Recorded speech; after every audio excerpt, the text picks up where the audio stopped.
1945년 조지 오웰은 영국 국제문화교류 기관의 초청을 받아 영국 음식이 전 세계적으로 악명이 높다는 점에 반기를 들며 다양한 영국 전통 요리를 소개하고 이를 반박했습니다. 마지막 부분에서는 2차 세계대전이 종식되고 배급제가 끝나면 영국 음식 문화가 반드시 영광을 되찾을 것이라고 예언했습니다. 이는 당시의 암울한 영국 음식 문화를 엿볼 수 있었습니다. 악명 높은 영국 음식에 대해서는 아마 전 세계가 인정할 겁니다. 그렇다면 영국 요리는 언제부터 암흑요리라는 평가를 받게 된 것일까요? 영국은 한국처럼 국토가 지리적으로 위도가 높은 곳에 속하기 때문에 겨울이 길고 농업기간이 짧아 식재료가 제한적일 수 있습니다. 하지만 영국의 식문화는 한동안 전성기를 누렸던 적이 있습니다.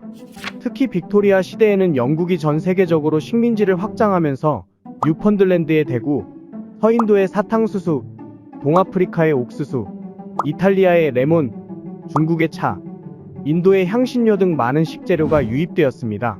영국의 많은 전문가들은 이렇게 평가합니다. 영국 음식은 원래 맛있었지만 과거와 현대 사이에 심각한 단절 현상이 발생했다고 하며 전통적인 영국 음식의 조리법과 특성은 계승되지 못했고 오히려 다른 나라의 식문화와 패스트푸드로 대체되었다고 합니다.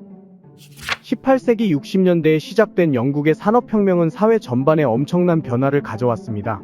그중 가장 두드러진 변화는 도시에 수많은 공장이 세워진 것이었습니다.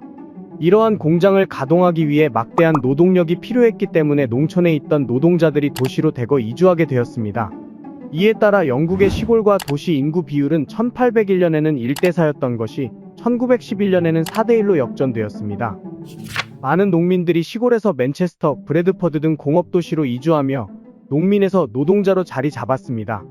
이러한 사회적 신분 변화는 영국 음식 문화에 큰 영향을 미쳤습니다. 산업혁명 초기에는 노동조합이나 노동법이 없었기 때문에 노동자들은 열악한 조건에서 매우 긴 시간 동안 일을 해야 했습니다. 연중무휴로 하루 14시간에서 18시간 동안 기계에 매달려야 했습니다.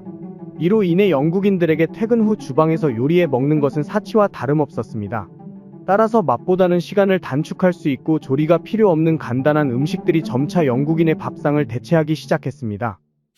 이후 영국은 산업기술의 발전으로 다양한 종류의 통조림을 생산하기에 이르렀습니다. 19세기 말 냉동기술과 증기기관을 이용한 해외 무역 덕분에 영국은 전 세계 식재료의 절반 이상을 소비했습니다. 예를 들어 1890년대 영국은 전 세계 육류 무역에서 약 60%를 소비했으며 저렴한 식재료는 대부분 영국의 통조림 공장으로 들어가 가공된 후 다시 공장 노동자들의 식탁에 올랐습니다. 전통적인 농업 중심의 식생활이 대규모 도시화와 기계화된 생산으로 전환되면서 지역적인 재료와 전통적인 조리법이 점차 사라졌고 대량 생산된 가공식품이 식사의 표준이 되었습니다. 산업혁명은 영국 전통 음식의 다양성과 품질을 크게 감소시킨 주요 요인 중 하나로 볼 수 있습니다. 리지 콜링햄이라는 영국 역사학자가 있습니다. 그녀는 자신의 저서 영국 요리에서 영국 음식을 가장 크게 변화시킨 요인으로 두 차례의 세계대전을 꼽았습니다. 1939년 9월, 영국은 독일에 선전포고를 하며 공식적으로 2차 세계대전에 뛰어듭니다. 전쟁 초기에 독일은 영국의 가장 치명적인 약점을 알아냈는데 그것은 바로 영국이 음식에 있어 매우 크게 해외 공급에 의존하고 있다는 점이었습니다. 1939년 영국의 육류, 설탕과 치즈, 그리고 곡물의 대부분은 전부 자국 생산이 아니었습니다. 이를 이용해 독일은 영국의 항구에서 영국으로 들어가는 무역선을 집중적으로 공격했습니다. 독일의 이 전략은 필살기로 작용하면서 영국 음식의 수입은 전쟁 전에 10%로 감소했고 전국적으로 식료품 공급 부족 사태가 발생했습니다.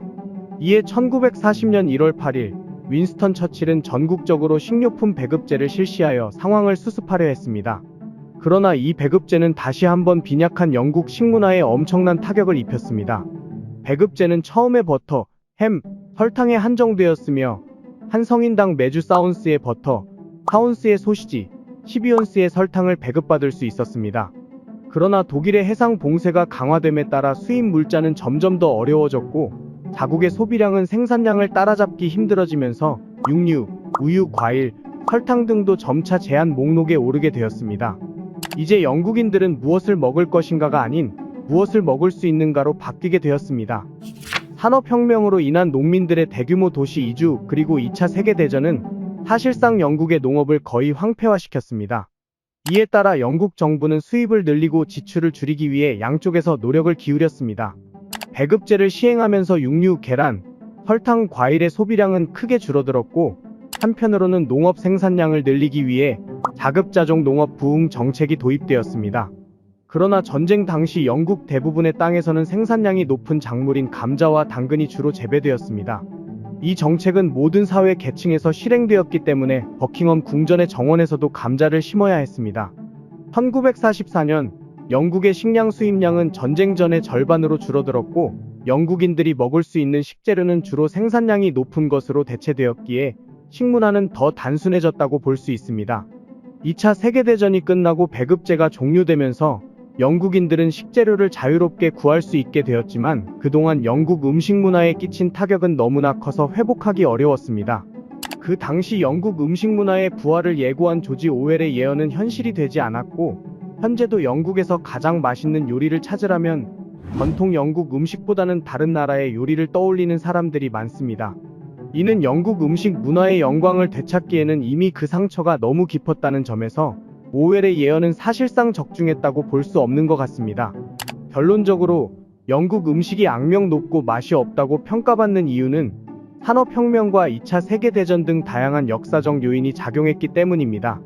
물론 이외에도 많은 원인이 있지만 오늘은 그중 가장 대표적인 역사적 요인에 대해 살펴보았습니다. 오늘 영상 시청해 주셔서 감사합니다.